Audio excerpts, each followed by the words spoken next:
Amados hermanos, vamos a concentrarnos en esta tarde en estos versículos que nos hablan de otro cierto grupo de personas que son hostiles al Evangelio, hostiles a la iglesia, pero que como quiera que sea están dentro de la iglesia o participan de alguna manera dentro de la iglesia allá en Filipos.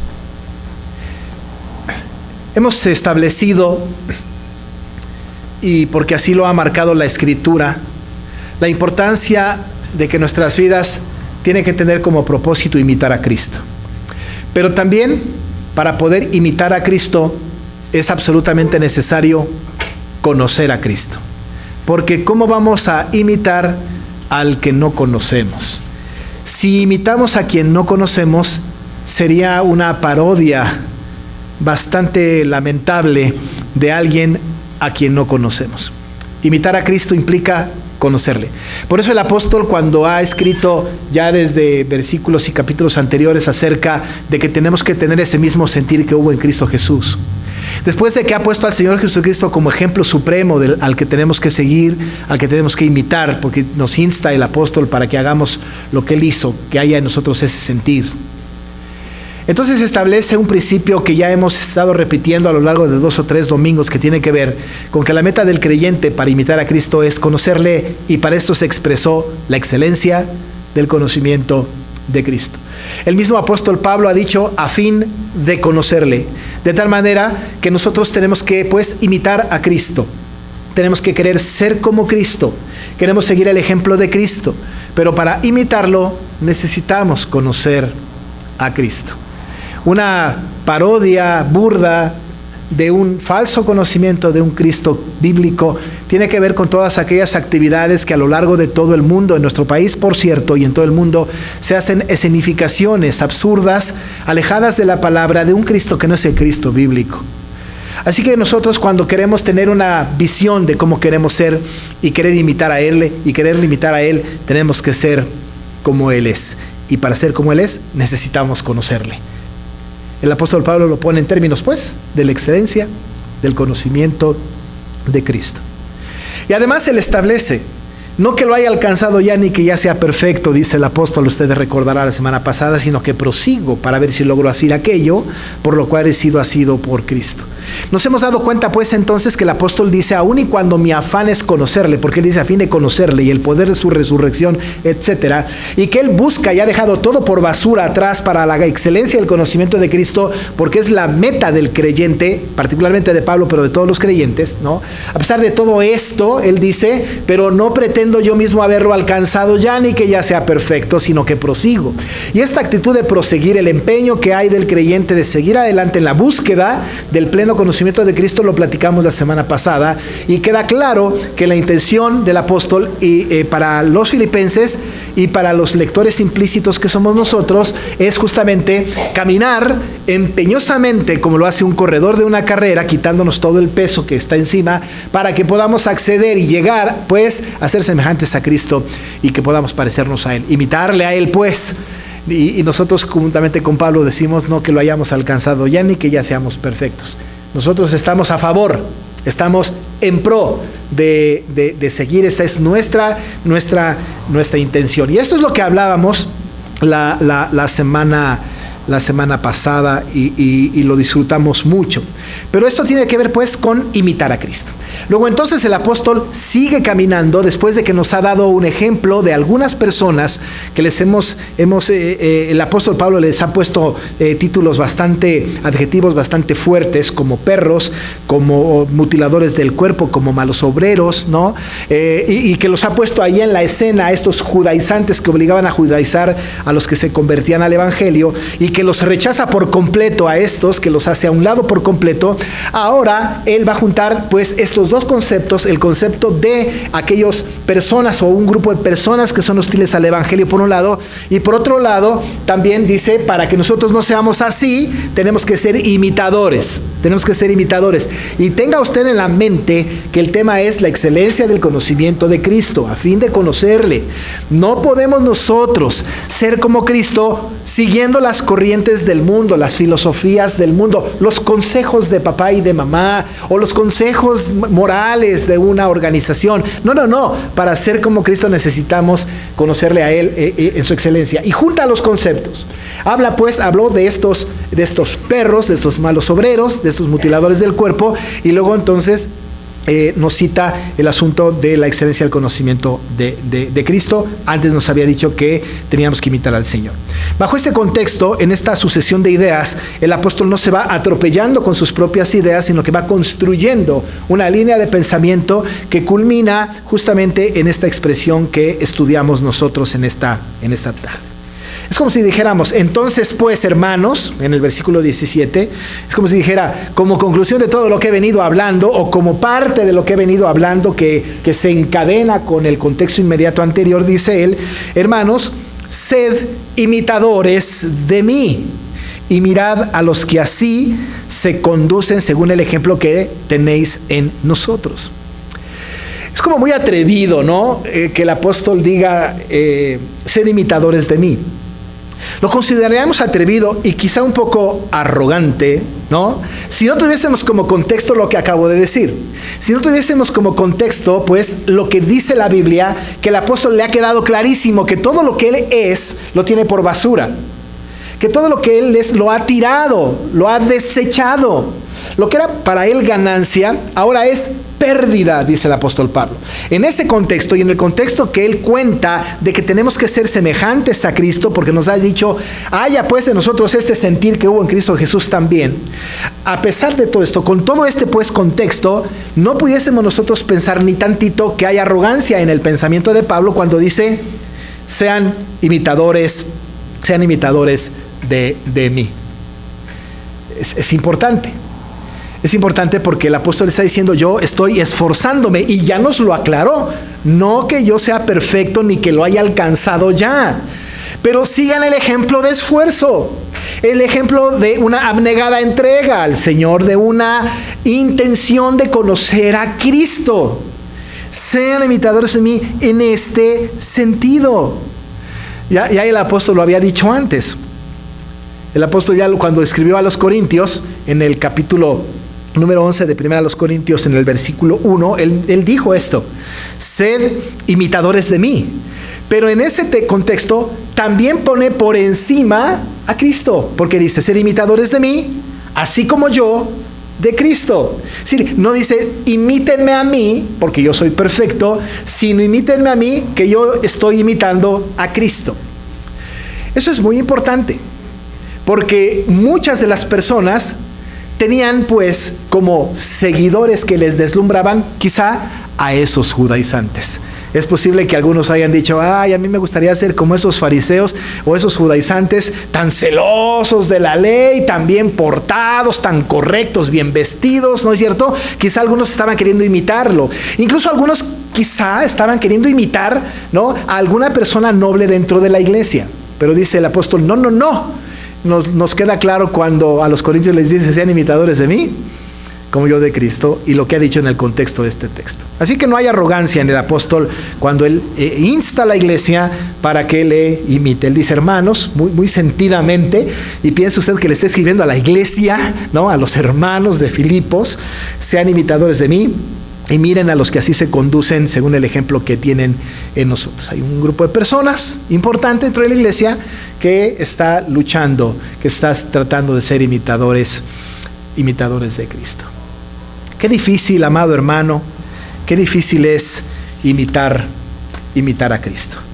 Qué difícil es conocer a Cristo, y entre más lo conoce uno, sabe más sus demandas e imitarle. Qué complicada situación. Es muy difícil seguir el ejemplo de hombres como Pablo, por supuesto, pero es muy difícil seguir el ejemplo de Cristo. El apóstol dice, háganlo, imítenme a mí como a muchos de nosotros, así como Cristo. ¿Sabe qué es lo que sucede en nuestro tiempo? Que en nuestro tiempo ha habido más bien imitaciones o queremos parecernos a un personaje importante de la historia. Nos queremos asemejar más a alguien al quien nosotros admiramos. Yo no digo que está mal, por ejemplo, querer ser como papá, ¿no? O querer ser como el maestro de escuela dominical, o como el pastor, o como el hermano tal, o como el hermano cual. No está mal en sí mismo.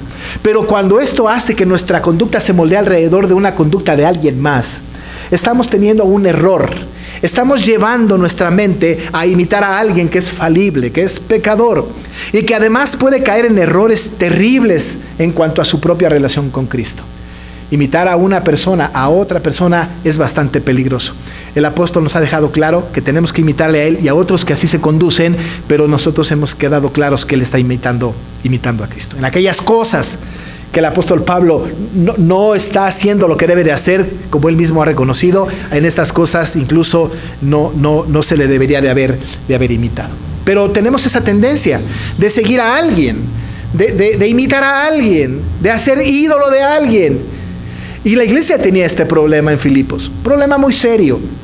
Tan fuerte era el problema que no solamente estaban estos judaizantes que obligaban a circuncidarse a los que se convertían o a seguir la ley de Moisés a los que venían al evangelio y que les imponían cargas terribles que ni ellos podían soportar. No solamente estos grupos, sino que ahora el apóstol aporta un grupo más de personas a las que no hay que imitar. Un grupo más de personas que no están precisamente buscando la excelencia del conocimiento de Cristo. Un grupo de personas que no tienen el fin de conocerle. Un grupo de personas que lejos de esto, el apóstol dice, son enemigos de la cruz de Cristo. Tiene que establecer primero el asunto que tiene que imitar a Cristo y a Él en su conducta y seguir a Cristo, para después hablar y seguir hablando de grupos que están antagónicos al Evangelio, que están en contra del Señor. Pero a estos que va a nombrar ahora, no solamente les dice que son personas que están en contra, ¿no?, de la iglesia, sino que les llama de una manera más fuerte. Les dice, son enemigos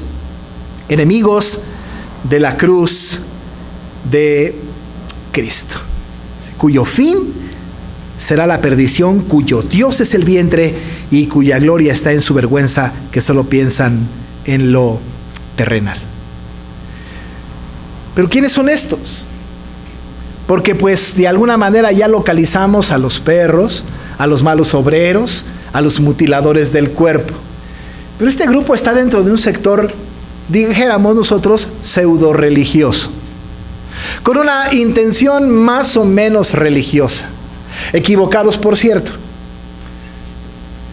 Pero luego hay otro grupo. ¿Por qué el apóstol Pablo no le dijo a los judaizantes que eran enemigos de la cruz de Cristo? ¿Quién sabe qué hubiese sido mejor?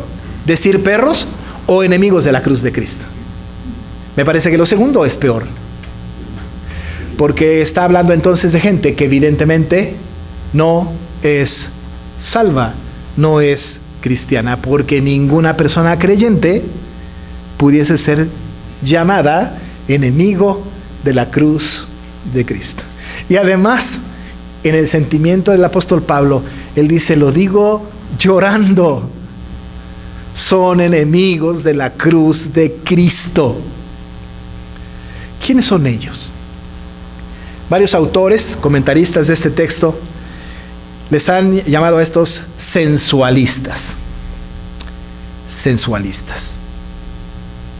Porque a diferencia del grupo anterior en donde su énfasis estaba en las normas de la fe, para ellos, para este grupo, su énfasis está puesto más bien en las cosas terrenales que satisfacen a las personas que buscan el placer por el placer mismo. Esos sensualistas que a través de sus sentidos están buscando su satisfacción personal.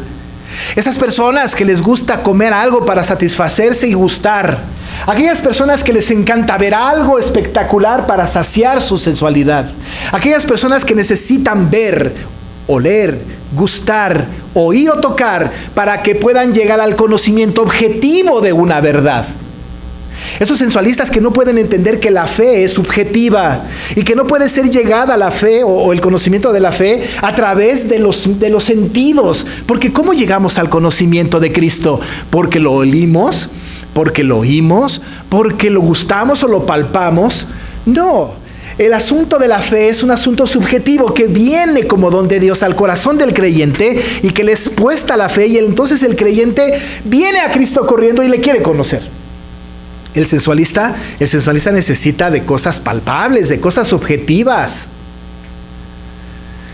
Este grupo de personas son peligrosas porque no solamente están buscando el conocimiento o están buscando satisfacer sus placeres, sino que incluso arrastran a otros para que hagan lo mismo que ellos. El apóstol Pablo a este grupo les llama enemigos de la cruz de Cristo. Personas no creyentes. Ahora déjeme decirle que estos personajes no son enemigos de la cruz de Cristo por hacer estas cosas. No son enemigos de la cruz de Cristo porque su Dios es el vientre y su gloria, y cuya gloria está en su vergüenza y que piensan en lo terrenal. No, no son enemigos por hacer estas cosas. Hacen estas cosas porque son enemigos de la cruz de Cristo.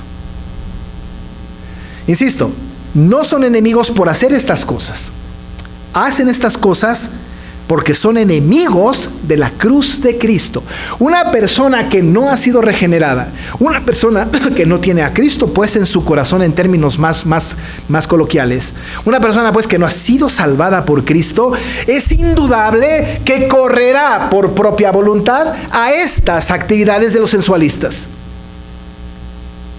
Correrá a esto. ¿Por qué?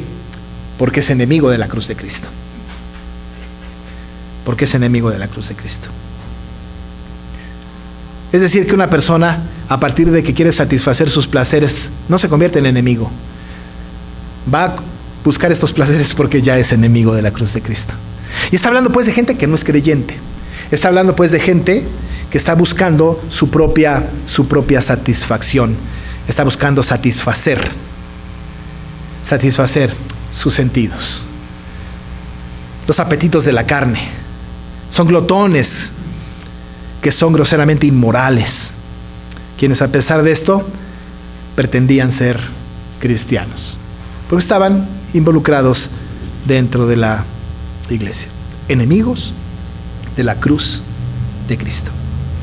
Estos se diferencian de los que son amigos de la cruz de Cristo, en que los amigos de la cruz de Cristo hacen morir lo terrenal en ellos. Los amigos de la cruz de Cristo no están buscando su satisfacción por sus sentidos. Los amigos de la cruz de Cristo han entendido lo que el Señor les dijo: si alguno quiere venir en pos de mí, niéguese a sí mismo, tome su cruz cada día y sígame. Son los que renuncian a su propio ser para sumarse al ser de Cristo. Los amigos de la cruz de Cristo son los que están en constante búsqueda del conocimiento de Cristo. Pero los enemigos de la cruz de Cristo, en cambio, ellos aman al mundo y las cosas que hay en el mundo. El apóstol Juan, en primera de Juan 2, versículos 15 y 16, lo describe maravillosamente. Dice: no améis al mundo, ni las cosas que están en el mundo. Si alguno ama al mundo, el amor del Padre no está en él. Porque todo lo que hay en el mundo, los deseos de la carne, los deseos de los ojos y la vanagloria de la vida, no provienen del Padre, sino del mundo. Los enemigos de la cruz de Cristo son sensualistas que buscan en el mundo satisfacer sus placeres. Buscan en el mundo, buscan en sus sentidos tener una satisfacción que les lleva a un grado de adoración falsa.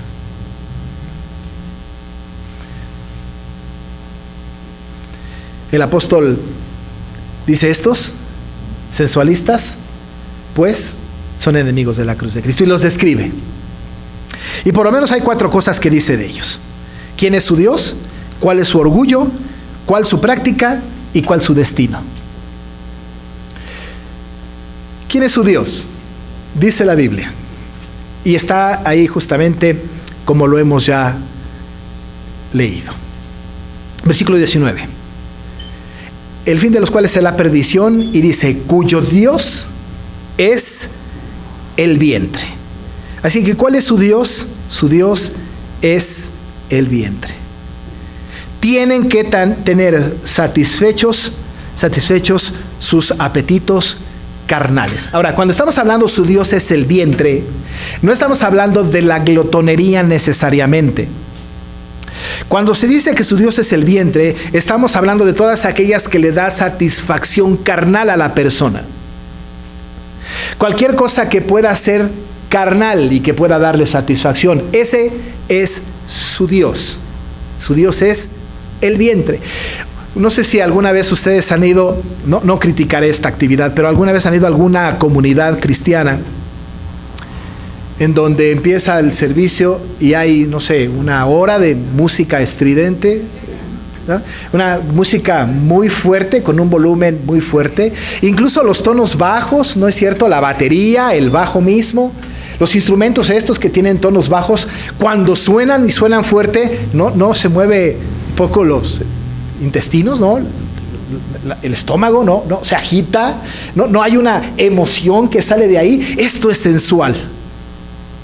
Esto tiene que ver pues con lo sensual. Esto tiene que ver con que Dios, su Dios es el vientre, que están manipulados por aquello que pueden sentir, aquellas emociones fuertes. En aquel tiempo, por supuesto, tenía que ver no solamente con esto, pero con todos los apetitos carnales que les hacían sentir con un cierto placer y libertinaje. Su Dios, el vientre. Todas aquellas cosas que me den satisfacción, ese es mi Dios. Ese es mi Dios. Ese es su Dios. Pero ¿cuál es su orgullo? Dice la palabra, cuya gloria es su vergüenza. Se enorgullecían de aquello de lo que debían estar confusos y avergonzados. No solo llevaban a cabo sus impíos propósitos, sino que además se jactaban de ello, ¿no? Dice el texto, cuya gloria es su vergüenza. Un poco para reflejar este asunto, retratar este tema, es cuando decimos nosotros, pues así soy y a mucha honra. Oye, hermano, pero eres un grosero, eres imprudente, ¿no? Pues así soy y a mucha honra. Diríamos nosotros que son cuya gloria es su vergüenza. Y no voy a cambiar. Así me hizo Dios. Cuando hay una actitud de esta naturaleza que tenían los sensualistas, que no solamente su Dios era el vientre, sino que se jactaban de aquellas acciones, actitudes que tenían respecto de la fe cristiana o respecto de su propio conocimiento, hasta presumían de esta situación. Así soy, así moriré, ¿y qué? Es difícil, ¿no? Porque sigue siendo su Dios el vientre, porque sigue siendo su gloria, su vergüenza. Dicen cuya gloria es su vergüenza. Pero su práctica los lleva a esto, porque su práctica es, solo piensan en lo terrenal. Dice que solo piensan en lo terrenal. Ellos normalmente se conforman a la carne, lo terrenal. ¿Y sabe qué? Los deseos de la carne, dice la Biblia, son enemistad contra Dios. Y estos, pues, tienen... Un coche ahí que tiene, me esté estorbando mi puerta, detiene su izquierda, por favor.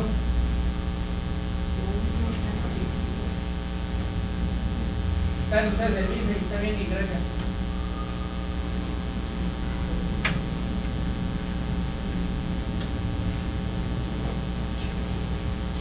Por favor, gracias.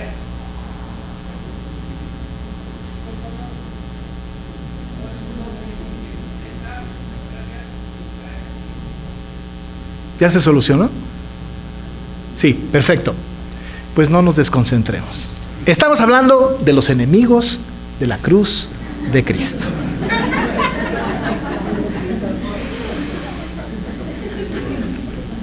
El fin de los cuales es perdición, cuyo Dios es el vientre, y cuya gloria es su vergüenza. ¿Lo quiere así o mejor ejemplificado?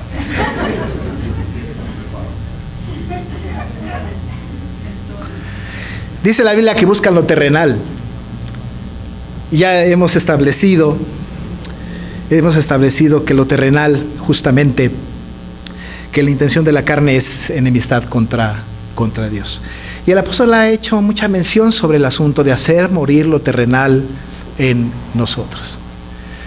Pero es interesante que la práctica de estos sensualistas justamente es que piensan solamente en lo terrenal. Por supuesto, entendemos que pensar solo en lo terrenal excluye lo celestial. Hace a un lado la excelencia del conocimiento de Cristo. Hace a un lado el fin de conocerle. Hace a un lado imitar a Cristo. En lo que se concentran es en las cosas absolutamente terrenales. ¿Y cuál es su destino? Dice la Biblia, su destino al principio del versículo, el fin de los cuales será, dice la Escritura, perdición. El destino de los sensualistas es la perdición. Evidentemente, porque no son salvos. Obviamente, porque no están buscando a Cristo, porque están buscando su propia satisfacción. Por eso el apóstol dice, estos tienen lo terrenal arraigado en su ser. Pero nosotros, dice el apóstol, mas nosotros, nuestra ciudadanía no está aquí. Nuestra ciudadanía no está puesta en este lugar. Nuestra ciudadanía, nuestro compromiso, nuestra lealtad no está en lo terrenal. Dice el apóstol, nuestra ciudadanía está en los cielos. En los cielos, y añade, de donde también esperamos al Salvador, al Señor Jesucristo. Nuestra ciudadanía está en los cielos. Nuestros nombres están inscritos en el registro celestial. Nuestras vidas son gobernadas desde arriba en conformidad con las leyes celestiales. Nuestros derechos están garantizados en los cielos. Nuestros intereses son acrecentados allá. Nuestras mansiones celestiales están siendo preparadas. Sobre todo, en los cielos tenemos a nuestra cabeza, de la que ellos son el cuerpo, de la que somos el cuerpo, tan infinitamente íntima en nuestra relación con Él. En los cielos nuestra cabeza es el Salvador. Y nosotros tenemos el afán de conocerle, queremos conocerle, la excelencia del conocimiento de Cristo. Tenemos este propósito, dejando las cosas terrenales, buscando a Cristo, porque imitando a Cristo tenemos nosotros garantizada una estancia perfecta en los cielos. Si nuestra ciudadanía fuera en la tierra, tendríamos que ser como los sensualistas, buscando lo terrenal. Pero como nuestra ciudadanía está en los cielos, entonces evidentemente lo que tenemos que buscar es lo celestial. Y no seremos sensualistas, sino seremos creyentes apegados a una necesidad de buscar lo celestial. Dice el autor de Hebreos de una manera preciosa en el capítulo 11, verso 16, más o menos parafraseando, desean una patria mejor, es a saber, la celestial, por lo cual Dios no se avergüenza de llamarse Dios de ellos, porque les ha preparado ciudad. El Señor tiene una ciudad para nosotros, y nuestra conducta aquí es una preparación para nuestra estancia allá. Dice el Pablo, de donde también esperamos al Salvador, al Señor Jesucristo. A ese que estamos conociendo, a este también lo estamos esperando. Y nuestra espera no desespera, porque sabemos con certidumbre de que el Señor viene pronto. Y cuando venga, transformará el cuerpo de la humillación nuestra, para que sea semejante al cuerpo de la gloria suya, por el poder con el cual puede también sujetar a sí mismo todas las cosas. Cuando estemos con Él, cuando estemos ya en su presencia, entonces estaremos sujetos junto con Él, o tendremos sujetas junto con Él todas las cosas, y con Él eternamente, y con Él para siempre. Pero viene bien la amonestación del apóstol: seamos imitadores de Cristo, de Él también, pero de Cristo, echando a un lado las cosas que nos estorban, y no siendo como los sensualistas, no siendo como ellos, a fin de los cuales será perdición, cuyo Dios es el vientre, y cuya gloria es su vergüenza, y que se lo piensan en lo terrenal. Ese es el destino del creyente. Quizá por eso, y esto es para la próxima semana, empieza diciendo en el capítulo 4, así que, hermanos míos amados y deseados, gozo y corona mía, estad así, firmes en el Señor, amados. Vamos a orar. Señor Dios Todopoderoso, gracias por tu palabra. Gracias, Señor, porque a través de tu palabra podemos saber tu instrucción, tu dirección. Y nosotros no queremos, Señor, señalar a nadie como sensualista, mucho menos como enemigo de la cruz de Cristo. Pero lo que sí podemos hacer todos nosotros es imitar a Cristo. Y saber que tú eres nuestro Dios. Y que por tu promesa esperamos a Jesús nuestro Salvador. Porque sabemos, Padre, que transformará nuestro cuerpo de humillación para ser semejante al cuerpo de la gloria suya. Gracias por tu palabra y por todo lo que sucede y por todo lo que vivimos en el conocimiento de Cristo. En su nombre, amén. Hermanos, vamos a estar